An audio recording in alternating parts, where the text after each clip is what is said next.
From Venus and Serena to Sampras and Chang, Southern California has been a training ground for some of the best the game of tennis has ever seen.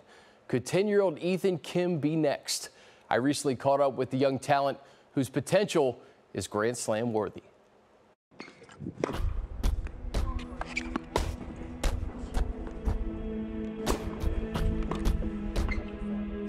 Nice. Don't let the small stature deceive you. 10-year-old tennis prodigy Ethan Kim is thinking big. What are your goals as a tennis player? My goal is to be top one, like, in the world. Number one in the world? Yeah. Wow. You think you can get there, right? Yeah. What do you think it's going to take to get there? Hard work and, like, talent. His laser backhand and powerful serve, a product of discovering the sport during the pandemic. Load up, load up. I used to be a player myself, a junior player. And I always thought about starting them off in tennis, but to be honest with you, I just didn't have the time. But when the pandemic actually hit, I had this genius idea of, hey, let's go play tennis, right?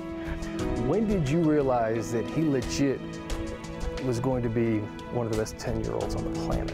When he was 8 years old, he played with Nick Kyrgios. He was really nice. He kept on hitting, and he was like, wow, like this kid has crazy strokes, like for 8 years old. And he specifically said this to Ethan, you have a crazy forehand. I mean, who would think that their kid could hit with somebody like Nick Kyrgios? And that was really just the starting point. Ethan may have gained notoriety going toe-to-toe with Kyrgios and Tiafoe, but his most fierce opponent is his 13-year-old sister, Lauren, who has her own aspirations. Right now, I'm trying to, like, find, like, a breakthrough, because, like, in junior tennis, you have to, like, become, like win a lot of tournaments in order to become, like, a top player and, like, be able to have opportunities to play and, like, train the best. And I think right now I need to, like, focus on winning and, like, sort of, like, getting more experience at next level. It's a family affair, none more important than mom, who keeps everybody grounded. As long as you're better than yesterday and you're better than the year before and you continue that journey, I think that's the most important thing. It's nice to get the, you know, the accolades and the fame sometimes, especially with, like, social media, but I really want to make sure that it doesn't get to their head. In what ways do you think Ethan can change the game? He definitely has the talent to actually make it. It's just a matter of him learning to push himself at this point. Move your feet.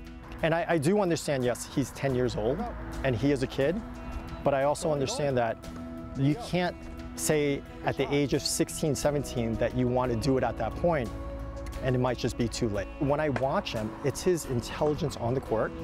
It's the power that he generates. I don't care what people say. There aren't that many 10-year-olds that hit the ball like he does. I mean, he's hitting like a teenager. He did say he wants to win, I think it was 24 Grand Slams, you know, to be the best. Are we going to see you at the U.S. Open, Ethan? Yeah. That's going to happen, right? Yeah. You going to win some Grand Slams? Yeah. Man, awesome. All right, a final